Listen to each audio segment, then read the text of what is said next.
오늘 사도행전 14장입니다. 1절부터 7절까지. 먼저 본문을 읽겠습니다. 이에 이고니온에서 두 사도가 함께 유대인의 회당에 들어가 말하니 유대와 헬라의 허다한 무리가 믿더라.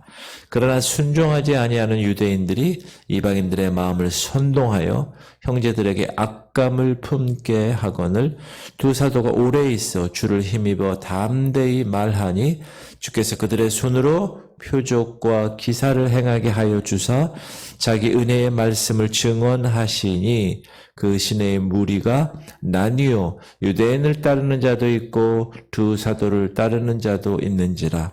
이방인과 유대인과 그 관리들이 두 사도를 모욕하며 돌로 치려고 달려드니 그들이 알고 도망하여 루가오니아의 두 성 루스드라와 더베와 그 근방으로 가서 거기서 복음을 전하니라. 복음, 고난, 이건 뗄 수 없는 관계를 가지고 있습니다. 왜냐하면 고난 없이는 복음을 전할 수 없기 때문에 그렇습니다. 그래서 나중에 바울이 디모데, 영적 아들인 디모데에게 이렇게 이야기합니다.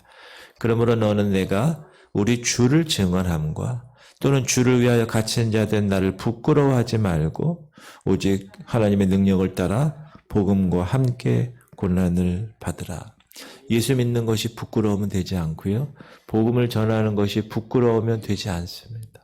담대하게 흔들리지 말고 고난이 와도 그러면서 복음과 함께 고난을 받으라 권면하고 있습니다. 그리스도인들이 크리스찬들이 만약에 고난을 받는데 자기가 잘못해서 받는 고난은 아니고요. 그리스도를 위해서 받는 고난이다. 예수님을 위해서 내가 부당하게 고난을 받는다. 세상으로부터. 그러면 그것이 말할 수 없는 축복이 되기 때문에 그래서 믿음의 선배들을 보면 복음을 위해서 고난을 받은 많은 삶을 우리가 알고 있습니다.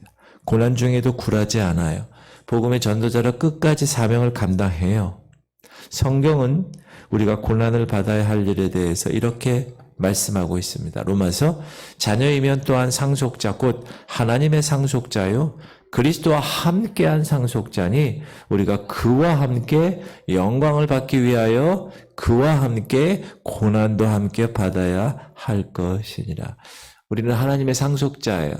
상속자 될 자격이 없는데 하나님의 은혜를 베푸셔서 자녀를 삼아 주시고 법적으로 상속자의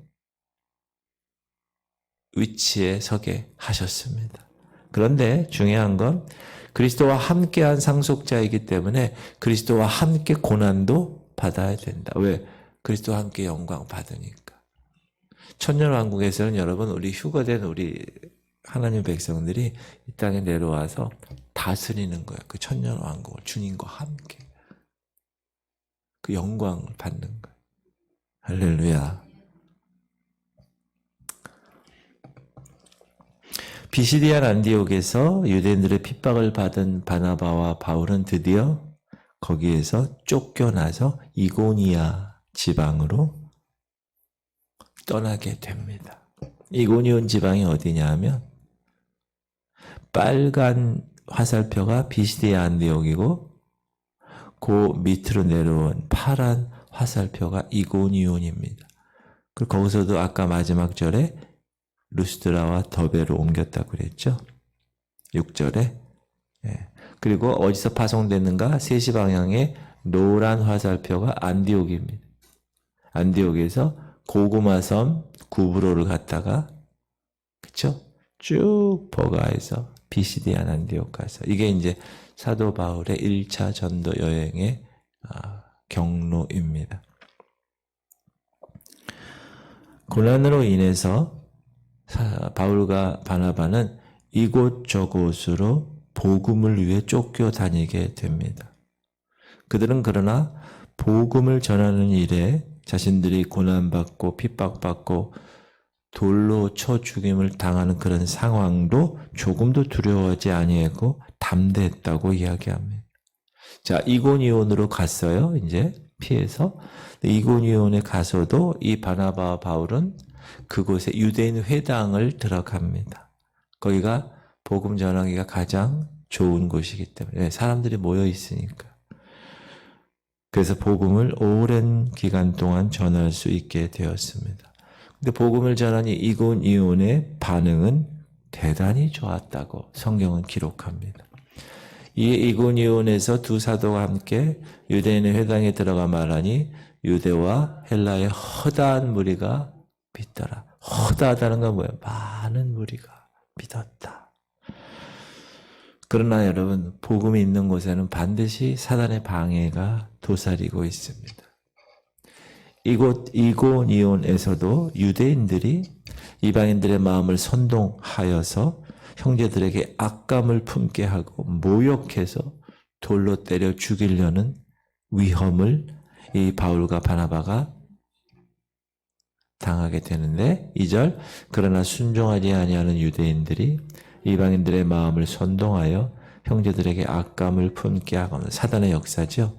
이방인과 유대인과 그 관리들이 두 사도를 모욕하며 돌로 치려고 달려드니 그러므로 우리는 영적 원리를 여기서 알 수 있는데 복음을 전하는 곳에는 반드시 그 복음으로 말미암은 정반대의 세력이 등장한다는 사실. 그걸 여러분 이상하게 생각하면 안 되고요. 당연하게 생각해요. 아셨죠? 전도 대상자들에게 복음을 전할 때 여러분이 예상하지 아니한 일들이 많을 거예요. 그래서 기도하는 거예요. 그런데 이 일에 대해서 바울은 고린도 후서에 이렇게 얘기합니다. 이 사람에게는 사망으로부터 사망에 이르는 냄새요. 저 사람에게는 생명으로부터 생명에 이르는 냄새라 누가 이 일을 감당하려. 그 복음이 하나님의 택한 백성들에게는 생명이지만 그렇지 않은 사람들에게는 사망에 이르게 한다. 그뿐 아니라 십자가의 메시지는 우리가 알다시피 둘로 나뉘어집니다. 십자가의 도가 멸망하는 자에게는 시작 십자가의 도가 멸망하는 자들에게는 미련한 것이요 구원을 받는 우리에게는 하나님의 능력이라. 멸망하는 자들은요 십자가 보면 참 아직도 지금 21세기에 저 십자가를 믿고 있어 저런 미련한 것이에요 그들에게는. 그러나 구원을 받는 우리에게는 십자가가 능력입니다. 믿으시죠? 이 세상은 어두움입니다. 근데 복음이라고 하는 빛이 세상에 비치게 되죠. 그럼 반드시 어두움에 대한 반대 세력이 반항이 핍박으로 나타나게 되어 있습니다. 꼭 기억하십시오. 그래서 영적 전쟁을 우리가 벌이는 거예요. 여러분, 복음의 열정이 있는 교회나 가정에 복음의 열정이 없는 교회나 가정은요, 사단이 건들지도 않아요. 근데 복음이 살아있고, 강단이 살아있고, 기도가 살아있고, 할렐루야. 그런 곳, 그런 공동체는요, 사단이 계속 핍박해요. 그러면 항상 깨어 있어야 돼. 기도해야 돼. 두 전도인은 바울과 바나바는 이고니온에서 주의 말씀을 담대히 증거했습니다. 물론 핍박하는 악한 무리들도 많았지만 그들은 인내함으로 오래 머물면서 그들에게 맡겨진 복음 전파의 사역을 감당하게 됩니다. 그러면 이들은 어떻게 담대함을 가지고 복음을 전할 수 있었을까? 거기에 해답이 있습니다. 그 해답은 주를 힘입어 했다. 그렇게 성경은 얘기합니다. 두 사도가 오래 있어 주를 힘입어 담대히 말하니 주께서 그들의 손으로 표적과 기사를 행하게 하여 주사 자기 은혜의 말씀을 증언하시니. 주를 따라합시다. 주를 힘입어. 이게 핵심입니다. 그러니까 주님이 같이 동행하신 거죠. 그러면 어떻게 우리가 주를 힘입을 수 있을까? 첫 번째, 주님을 의뢰할 때 주를 힘입을 수가 있습니다. 왜? 하나님을 의뢰하는 자에게는 두려움이 없기 때문에. 여러분 하나님을 의뢰하십니까? 이사야 시작. 보라 하나님은 나의 구원이시라. 내가 신뢰하고 두려움이 없으리니 주 여호와는 나의 힘이시며 나의 노래시며 나의 구원이시며 하나님이 나의 힘이시기 때문에 그분을 내가 신뢰하니까 두려움이 없는 거예요. 무슨 두려움이 있겠어요? 이 세상을 창조하시고 지금까지 섭리하시는 하나님이 나의 하나님인데 여호와를 의뢰한다는 말은 구체적으로 얘기하면 신뢰한다는 말은 그의 말씀을 신뢰하는 거예요. 그의 말씀을 따르는 거예요. 그리하시면 내가 나를 비방하는 자들에게 대답할 말이 있사오리니 내가 주의 말씀을 의지함이니. 여러분 다른 것 의지하지 마세요. 여러분 감정, feeling 변하게 돼 있어요. 그러나 말씀은 변치 않습니다. 그러므로 하나님의 말씀을 따라서 살아가는 사람은 어떤 경우에도 흔들림이 없습니다. 왜 그렇죠? 하나님의 말씀이 그의 마음을 견고히 붙들어 주시기 때문에 그렇습니다. 그러므로 말씀이 중요합니다. 그리고 두 번째, 주를 힘입을 수 있는 것은 주님을 바라볼 때. 우리가 주님을 바라볼 때 주를 힘입을 수 있습니다. 왜? 하나님을 바라보는 일은 새 힘을 얻는 일이기 때문에 그렇습니다. 이사야서. 오직 여호와를 앙망하는 자. 앙망이 뭐예요? 바라보는 것. 앙망. 새 힘을 얻으리니 독수리가 날개치며 올라감 같을 것이요 다른 박질을 하여도 곤비하지 아니하겠고 걸어가도 피곤하지 아니하리로다. 그러므로 그리스도인은 마땅히 주님을 바라보는 생활을 해야 합니다. 주님을 바라보는 생활이 뭐죠? 위의 것을 찾는 거예요. 하늘의 것을 찾는 거예요. 예수 그리스도 그분이 나의 주님이심을 생각하고 그분에게 소망을 두는 거예요. 그리고 그분을 위하여 살아가는 거예요. 내가 그리스도와 함께 십자가에 못 박혔나니 이제 내 안에 누가 있어요? 예수 그리스도. 내가 사는 게 아니에요, 이제. 그러므로 그분을 위하여 살아가는 생활이 주님을 바라보는 생활이고 그 생활이 주를 힘입어 사는 삶이다.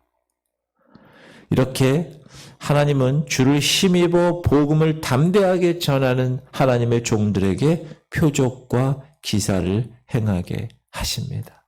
초대교회는 표적과 기사가 복음에 항상 뒤따랐습니다. 시작. 두 사도가 오래 있어 주를 힘입어 담대히 말하니 주께서 그들의 손으로 표적과 기사를 행하게 하여 주사 자기 은혜의 말씀을 증언하시니.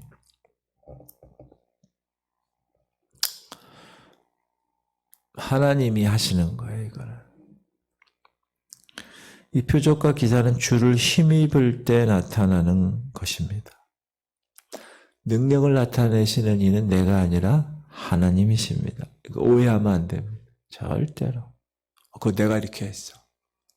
아니, 하나님이 나를 통해서 한 겁니다.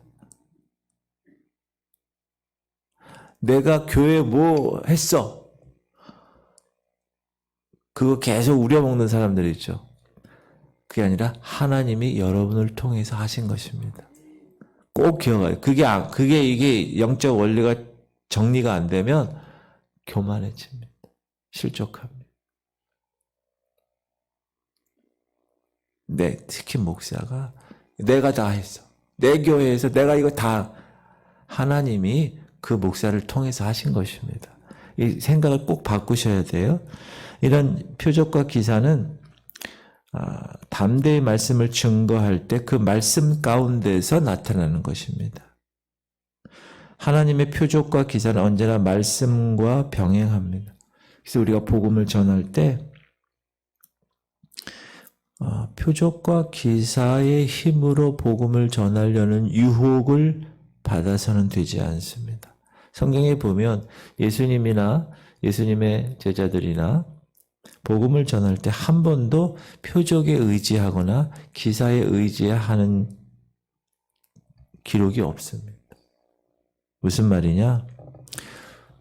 우리는 단지 복음을 전하는데 복음을 전하는 자에게 예수님이 많은 관심을 가지고 계신데 담대히 주를 힘입어 복음을 전하면 주님의 손길이 표적과 기사를 나타내시기도 하고 우리를 붙들어 주시기도 하고 그건 주님이 하시는 거니까.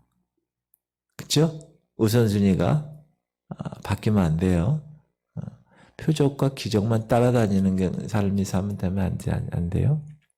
말씀을 따라 살다 보면 하나님이 그때 표적을 원하시면 표적을 주시고 기적을 원하시면 기적을 주시고 우리는 본질을 잃어버리면 되지 않습니다. 그리고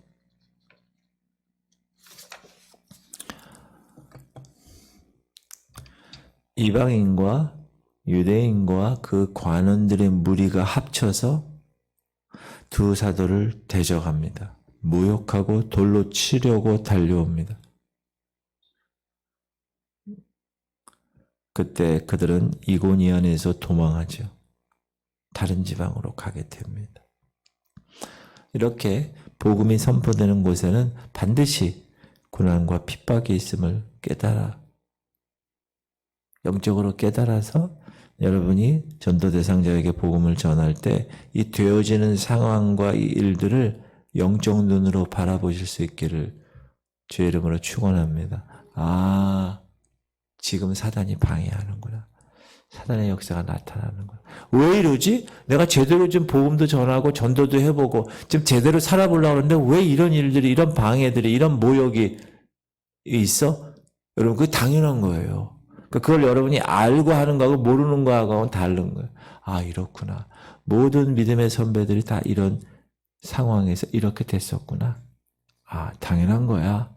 인내하면서 끝까지 또 하나의 열매를 맺혀 하나님을 기쁘시게 하는 여러분 되시기를 주님의 이름으로 축복합니다.